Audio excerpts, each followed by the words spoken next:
Hello everyone. पिछली class में हमने पढ़ा था समास के भेद और 3 समास के बारे में हमने पढ़ा था। कौन कौन से समास थे? तत्पुरुष, कर्मधारय और द्विगु। अब हम उसके आगे जो अन्य समास हैं उसके बारे में पढ़ेंगे। तो उसके बाद चौथा समास है बहुव्रीहि समास। बहुव्रीहि समास के बारे में भी आपको ये ध्यान देना है कि बहुव्रीहि समास भी एक तरह से विशेषण ही होता है, लेकिन इसमें कर्मधारय समास से थोड़ा अंतर होता है। इसमें क्या होता है कि जैसा आपने कर्मधारय समास में पढ़ा था कि वहां पर उत्तर पद प्रधान होता है, लेकिन बहुव्रीहि समास में पूर्व पद और उत्तर पद दोनों ही गौण होते हैं। गौण यानी दोनों से ही हमें अर्थ स्पष्ट नहीं होता, बल्कि अन्य कोई तीसरा पद होता है जिसके अर्थ हमें स्पष्ट होता है। जैसे कि यहाँ पर एक उदाहरण बताती हूँ कि आपको, पीतांबर, पीत अंबर है जिसका, अर्थात कृष्ण। क्योंकि हम कृष्ण को पीतांबर कहते हैं, तो यहाँ पर ना तो पीत से अर्थ स्पष्ट हो रहा है, ना ही अंबर से अर्थ स्पष्ट हो रहा है। कहा किसके बारे में जा रहा है? कृष्ण के बारे में। तो यहाँ पर जो समास होगा आपका बहुव्रीहि समास होगा। नहीं तो वैसे देखो तो ये हो जाएगा आपका कर्मधारय समास, क्योंकि यहाँ पर अंबर है, अंबर यानी वस्त्र, और पीत का मतलब होता है पीला यानी पीला वस्त्र। पर यहाँ पर ये बात नहीं की जा रही है, बात की जा रही है पीत अंबर है जिसका। तो जिसका की बात जहाँ पर आ जाएगी वहां पर आपका बहुव्रीहि समास होगा।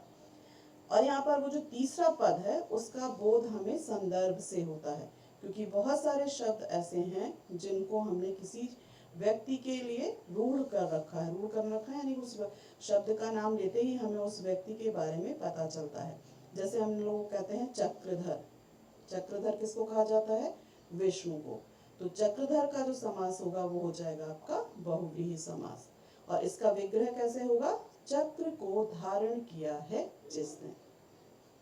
इसी तरह से नीलकंठ, नीलकंठ यानी कंठ नीला है, तो किसका कंठ नीला है? किसको हम कहते हैं नीलकंठ? शिव को। तो ये समास भी हमारा बहुव्रीहि समास होगा, क्योंकि इसका भी विग्रह हम करेंगे नीला कंठ है जिसका, अर्थात शिव। तो बहुव्रीहि समास आपको समझ में आ गया है कि इसमें पूर्व पद और उत्तर पद दोनों से ही अर्थ नहीं निकलता, बल्कि हमें किसी तीसरे व्यक्ति की ओर या तीसरे वस्तु की ओर हमारा ध्यान जाता है। चलिए नेक्स्ट पढ़ते हैं हम द्वंद्व समास। ये समास में सबसे सरल भेद है और उसको देखते ही आप पहचान सकते हो, क्योंकि इसमें दोनों ही पद प्रधान होते हैं, यानी दोनों ही पद यानी पूर्व पद और उत्तर पद दोनों समान महत्व के होते हैं। और पहचान इसकी सबसे ज्यादा आसान होती है क्योंकि इन दोनों समस्त पदों के बीच में योजक चिन्ह लगा होता है। योजक चिन्ह यानी कि डैश लगा होता है। तो ये आपके लिए सबसे ज्यादा आसान होता है परीक्षा में, कि जहां पर भी डैश लगा हुआ आपने देखा तो आप समस्त पद का आसानी से समास का नाम बता सकते हैं कि ये द्वंद्व समास है। और इसका विग्रह भी बहुत ही आसान होता है, क्योंकि जब हम विग्रह करते हैं तो इन दोनों पदों के बीच में हम या तो या जोड़ देते हैं, या और, तथा, अथवा। ये 3-4 शब्दों को हम बीच में जोड़ देंगे तो उससे वो द्वंद्व समास का विग्रह हो जाता है। उदाहरण देखिए, जैसे माता पिता, तो देख रहे हैं इसमें डैश लगा हुआ तो तुरंत पता चल जाएगा ये जो समस्त पद है द्वंद्व समास है। और इसका जब हमें विग्रह करना है तो वो भी बहुत आसान है, माता और पिता।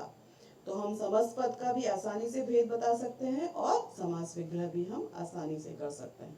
सुख दुख, सुख अथवा दुख, हानि लाभ, हानि या लाभ, यानी इन तीनों में हम और का भी प्रयोग कर सकते हैं, अथवा का प्रयोग कर सकते हैं, या का प्रयोग कर सकते हैं, या फिर हम बीच में तथा भी जोड़ सकते हैं।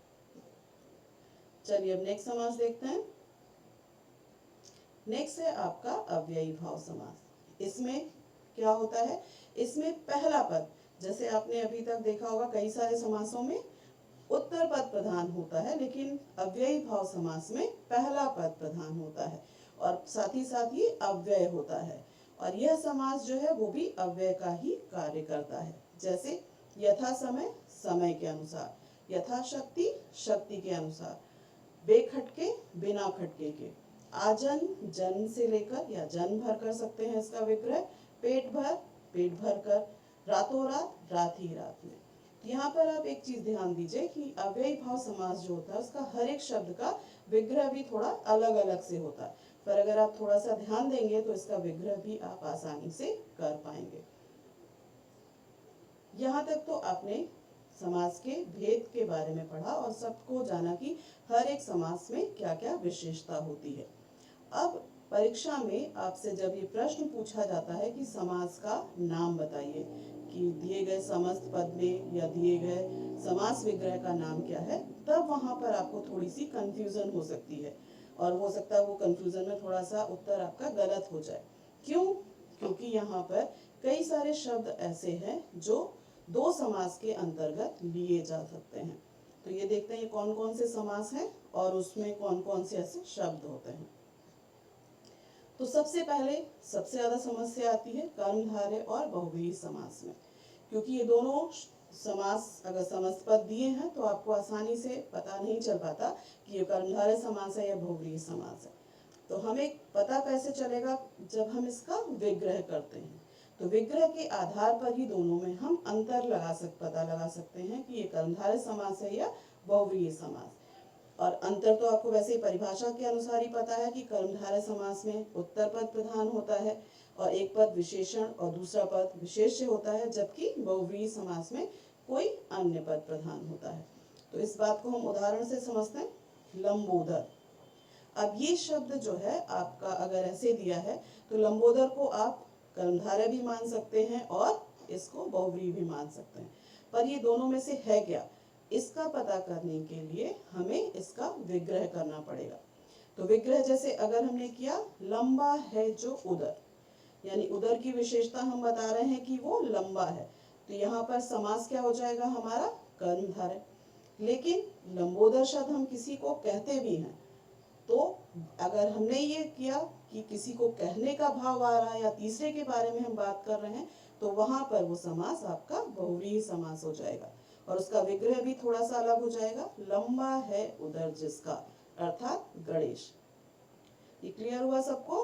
ओके, चलो एक बार और इसे दूसरे उदाहरण से भी एक बार स्पष्ट करते हैं कि नीलकंठ। नीलकंठ नीला है जो कंठ, यानी अगर यहाँ पर विशेषण विशेष्य के आधार पर हमने इसका समास विग्रह किया तो वो समास हो गया आपका कर्मधारय। और अगर हमने कहा नीला है कंठ जिसका, तो वहां पर वो बहुव्रीहि समास हो जाएगा। तो मुख्य बात ये है, आपको यहाँ पर ये ध्यान रखना है कि किस तरह से विग्रह किया है, उसी के आधार पर आपको उसका समास का नाम लिखना है। ठीक है, जैसे आपने लंबोदर का अगर दिया गया है आपको समस्त पद का समास विग्रह कीजिए और आपने लंबोदर का विग्रह किया लंबा है जो उधर, तो आपको वहां पे समास का नाम लिखना होगा कर्मधारय। लेकिन अगर आपने उसका विग्रह कर दिया लंबा है उधर जिसका, तब वहां पर आप कर्मधारय नहीं लिख सकते, वहां पर आपको बहुव्रीहि लिखना पड़ेगा। और अगर मान लीजिए आपको ये प्रश्न पूछा गया है कि समस्त पद दिया गया है, समास विग्रह दिया गया है और कहा गया है कि आप समस्त पद बनाइए और समास का नाम लिखिए, तो उसमें आपको क्या करना है? जैसे अगर लिखा है नीला है जो कंठ, इसका आप समस्त पद बनाइए, तो इसका समस्त पद तो हो गया आपका नीलकंठ, पर ये समास कौन सा होगा? ये समास कर्मधारय होगा। क्यों? क्योंकि यहाँ कंठ की विशेषता बताई जा रही है। लेकिन अगर यहीं पे ये लिखा हुआ है नीला है कंठ जिसका, इसका समस्त पद बनाइए और इसका समास का नाम लिखिए, तब यहाँ पर आपका उत्तर आएगा बहुव्रीहि समास। तो इसलिए यहाँ पर ये आपको बहुत ध्यान से थोड़ा रखना जरूरी है कि समास का जब नाम लिखा जाए तो उसके विग्रह पर जरूर ध्यान दिया जाए। दूसरा जो समास के अंदर जो आपकी समस्या आती है वो आती है बहुव्रीहि और द्विगु समास में। ये दोनों समास भी एक जैसे ही लगते हैं, पर इनमें भी अंतर होता है और अंतर वही आपका समास विग्रह के आधार पर। तो आपको सबको पता है कि बहुव्रीहि समास में कोई अन्य पद प्रधान होता है और दोनों ही पद गौण होते हैं। लेकिन द्विगु समास में क्या होता है कि द्विगु समास में पहला पद संख्यावाची होता है और इससे कोई समूह का पता चलता है। पर जब हम इसका विग्रह करते हैं तो उसके आधार पर आप देखोगे कि इस दोनों ही समास के अंतर्गत रखा जा सकता है। जैसे त्रिनेत्र, तो त्रिनेत्र आपने जैसे देखा वैसे ही कर दिया कि ये आपका तो संख्या दिख रहा है फर्स्ट, तो आपका ये हो गया द्विगु समास। लेकिन अगर प्रश्न तो ये नहीं आता कि देखा और आपने बता दिया, वहां पे प्रश्न में यही पूछा जाता है कि इसका समास विग्रह कीजिए और फिर आप समास का नाम लिखिए। तो अगर आपने यहाँ पर समास विग्रह करते समय ये ध्यान दिया कि आपने 3 नेत्रों का समूह लिखा तो वो आपने द्विगु समास लिखा। लेकिन अगर कहीं आपने उसका विग्रह कर दिया 3 नेत्र हैं जिसके, तो वहां पर आपको द्विगु समास नहीं लिखकर बल्कि आपको वहां पर बहुव्रीहि समास लिखना है। क्लियर हुआ सबको? ओके।